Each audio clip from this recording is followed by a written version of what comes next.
Hello, everyone, and welcome to this week's episode of VNture podcast, brought to you by your hosts, Toils113 and MR. This week, we are fortunate again to have Vimi on as our guest, and this time we wanted to talk about some of his hands-on experience with some of his own visual novels he's helped create. And so, for anyone who may not remember from last week, I'd like to hand it off to Vimi again for a short self-introduction. Go ahead, take it away. Hi, I'm Vimi. I'm a visual novel dev. I've been working as a professional game dev for 13-ish years. And I'm also a part-time tutorialist, I learned. Yeah, and I have to say, to the first time you were brought to my attention was when I found your games on itch.io. And they were very intriguing, but it wasn't until I saw Love-Sucking Demons, I was like, okay, I'm hooked. I need to check this guy out. And before we delve into the titles themselves, I have one question. On the previous episode, you talked about visual novels being a sub-genre of games that derive from adventure games. Fair enough. And on itch.io specifically, I think all your games are advertised as graphic novels. What's your stance on VNs, sound novels, graphic novels? What are you creating, Vimi? Oh god, are they all listed as graphic novels? Yeah. I think I did it just because I am so heavily influenced by print media, especially like graphic novels. I love reading stuff from Alan Moore, Grant Morrison, Neil Gaiman, just so many different artists, and even like weird ones like Julia Knizzi or something. Sorry, Lucy. I'm looking back at my bookshelf right now. That's why my audio is weird. But I read so many different graphic novels, and I love how they present their stories, and it's always so kinetic. And I try to keep that going with every single visual novel I do. Love-Sucking Demons is probably the most not graphic novel-y of all of my visual novels, but it still has like over 100 unique images. But most of the time I try to move the text around the screen whenever possible. And I like to keep the user's eye moving. And a lot of that's derived from principles that I've learned through comics and graphic novels. So that's probably why I've used that term. I see. And speaking on kinetic novels, the first title I read from you is The Romancing Flesh. Oh boy. What do I have to say about the title? First thing first, okay? The moment you introduced Tinus documents that, maybe roll back a little bit. You tell a story from the perspective of a person looking into a case, okay? So you are being presented with a case files that holds some documents. And the moment I real and I am intrigued enough in the story itself, I knew, okay, Vimi got me, because first thing I did is Alt-Tab, Google that. I need to know what it is. So this is not the first time VN made me go outside of the VN to get a context. And for this particular case, it was a tree that is most commonly growing in the Northern American forests. Fair enough. But just because you had a good enough hook and presented some realistic things in it, I need the context, okay? I need to do it. Yeah, I did an unusual amount of research on that, honestly. Just because, and I don't know if it's because all of the stuff was made through photo collage. So the characters in there, they are either characters that I photobashed from this website, thispersondoesnotexist.com, which I then photobashed their bodies with, it's going to sound awful. I had to find pictures on Wikipedia Commons that were like Creative Commons, and one of them was someone from the Holocaust. It was one of the Nazis, but he was wearing such a comfortable looking suit to his child that got him killed that like, oh, I just had to take it. And the warden is me. I bought a bald cap. I shaved down to a mustache, and then every shot with the warden, I heavily photoshopped it, gave myself a second chin, kind of messed around with like my eyebrows and just kind of the head shape. But once I had all these really photorealistic looking assets, and I kind of did that anaconda style animation with it, I kind of realized like, oh, I need to kind of live up to that with how the story's written and how this information is presented. So all of a sudden, I can't just be like, we're growing these weird monstrous things. I had to come up with this like fake like explanation. Oh God, what was it? It was something about like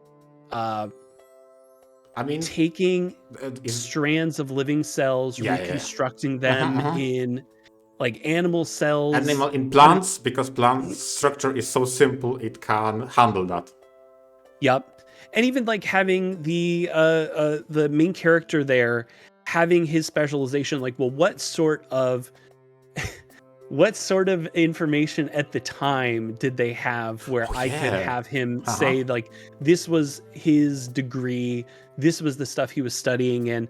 So I had to do a lot of research on like medical knowledge pre-World War II, just to sort of like straddle that line of believable and unbelievable. Yes, because oh my God, with all that statement that you did, you triggered so many questions in my head now. First and foremost, how fulfilling was to research those topics? How creative, maybe? Or maybe it was just stressful? It was super stressful. Oh no. Because just the whole time I'm like just looking stuff up. Like even so I had this idea where I wanted audio recordings to sort of like tell this story. And I think I originally set it up so they were like little it was the audio reels that I had, and I was really excited. I had the animation done, and I was doing research, and then I found out that style of recording audio wasn't popularized outside of Germany in like 1939, and it wasn't until after World War II that it became like, you know, expanded outside of then. So then I had to have this long conversation with my wife, who is like my sounding board for a lot of this stuff. She actually did some of the photo collage stuff. She has a background in medical illustrations, so that was really useful for making like gross looking things. Wow, that is perfect coincidence. Yeah. Oh yeah. But yeah, I had to have a long conversation with her where I'm like, plausibly, how could we say that they owned this audio equipment when it wasn't available? And ultimately that had to go into the pile of like, please just nobody call me out on it. Exactly. And I don't think anyone has. I see. When you're trying to make a visual novel, or honestly any piece of fiction, the goal is to entertain your reader. And so when you're trying to implement your really cool ideas, but at the same time you want it to be historically accurate, you know, that's the dilemma, right? You have to factor, well, can I, you know, bend historical inaccuracy a bit if it means I can put out a super cool, memorable product for my readers? Or is it like, do I really need to hold myself to certain standards? It's hard where different people draw the line, and for everyone it's different, right? Well, with this one especially, so I lucked out when a pretty big streamer, Manly Badass Hero, he has like a couple million subscribers, but he did a playthrough of my game Romancing Flesh, and I spent a good week just like reading comments from that YouTube video. Because that's awesome. More people, 500,000 views, like within a few days. So all of a sudden, like hundreds of comments on my game that I otherwise would not have seen. And there were a few comments where they were like, "Hi, biologist here. All that stuff's absolute nonsense." Oh my God.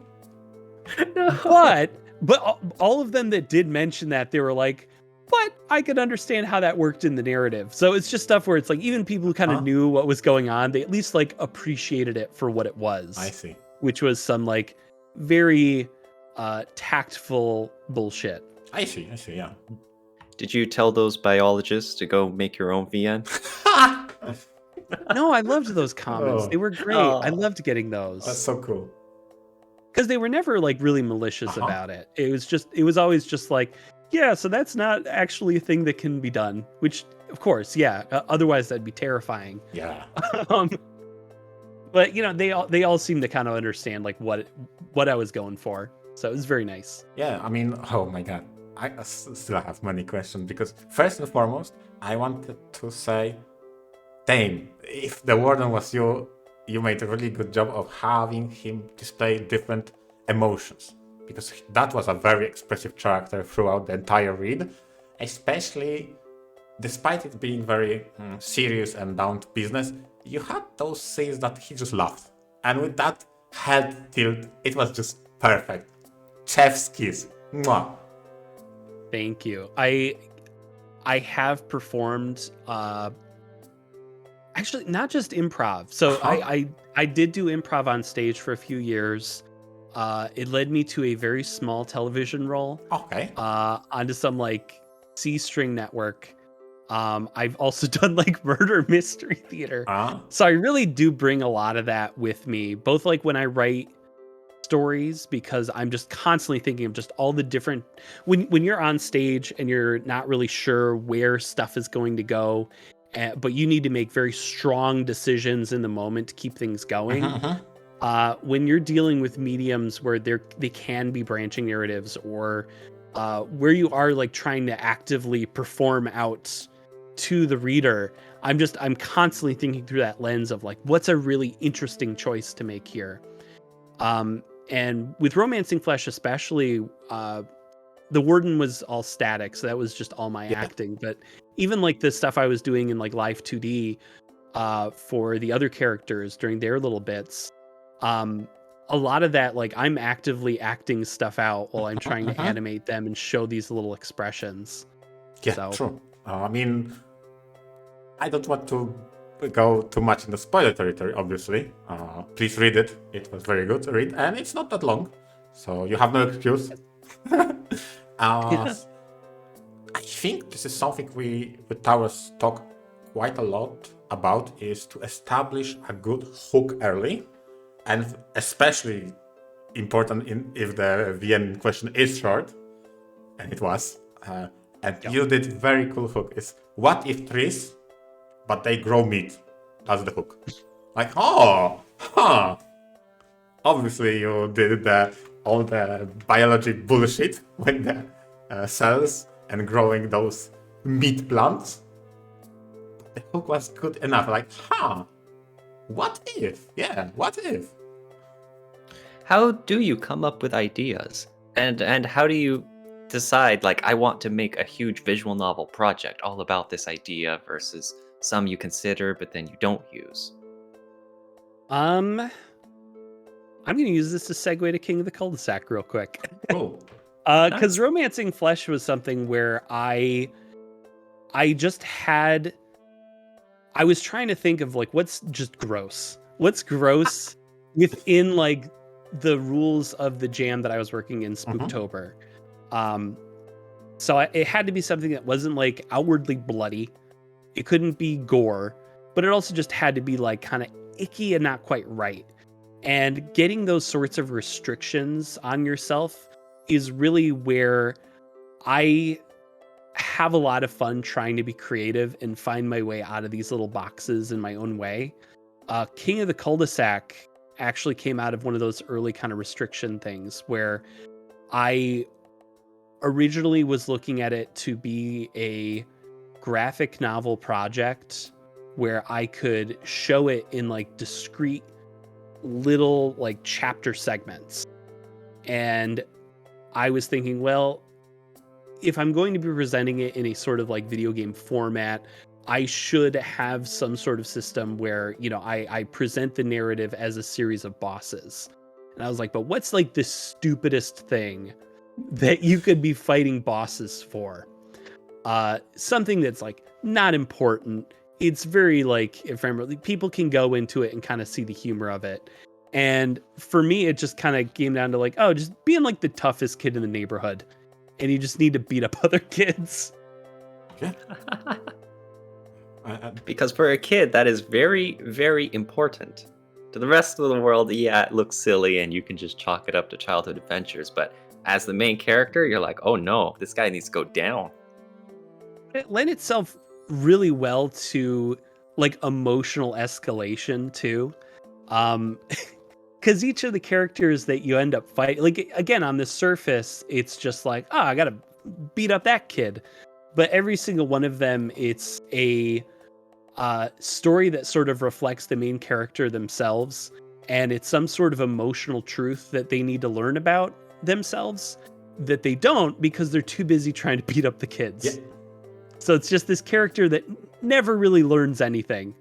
I mean, when I read King of the Cul-de-Sac, it's like you described, you have a main character that is just close enough on a character arc and character development, but just doesn't get it. You're so close to learn a lesson, but you don't. And that's because you never got to the secret ending. Okay, sure, you got me there. And I'll give you, and I'll tell you how you can get there. So, how I originally planned this out was, I wanted to have this be like each playthrough to be like the length of an episode. One thing that I don't like about a lot of visual novels that I play is that they are just absurdly long.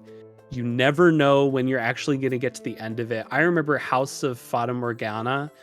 I love that visual novel, but there were at least like 3 distinct points where I'm like, okay, you can end it now, but it kept going. So I like the idea of presenting stories in shorter segments and then just kind of letting it unfold from there. So when you replay it, if you just pick different options, like it becomes a very different story. And narratively, how it works is at the beginning, your first choice is the most important choice you make. It's why do you want to, run the neighborhood? Yeah. And those 3 decisions, they all of a sudden like give you mission parameters that for the next 3 chapters, you're going to either fulfill them or not. And then at the end, you get 1 of 2 endings for each one of those choices. So it's 6 different endings in total. And that's just kind of the way I saw it, because I was like, who's going to want to play this more than a couple times? Sure. But as I was testing it with people and I was just kind of running it through like friends and playtesters, I was like, no, they want to keep reading it. So all of a sudden I had to scramble to think of a like ending that basically makes it a non-linear narrative. Okay. So all of a sudden, like all these story beats that I thought I was going to hit at the end of these stories, I all of a sudden like, no, I want to emotionally stunt the character so that I can save that big moment of realization for the end. And again, not spoiling it for you. I think it's very interesting to get to the end. But I think it made the character like a lot richer for it, because it's fun to write a childhood character that learns stuff, but it's even more fun to write a child character who is just aggressively themselves. Yeah. From the 1 playthrough I did, I think it was 1.5 because I haven't finished the second one before we had this recording session. It's like it's on a cusp of learning something, but it just doesn't because it's too stubborn to do. That's a journey in its own right. Yeah. Especially since I know you transitioned into King of the Cul-de-Sac, but I wanted to contrast that with Romancing Flesh, where you definitely see characters develop, which is actually really interesting that you managed to, how can I say it the best? Through that investigation, and now just for the reminder, I'm talking about Romancing Flesh. Through the investigation itself, you get lens into recording of the past, what happened before. And through those, you get to know the 2 main perpetrators of what was going on with the meat-producing plant experiment.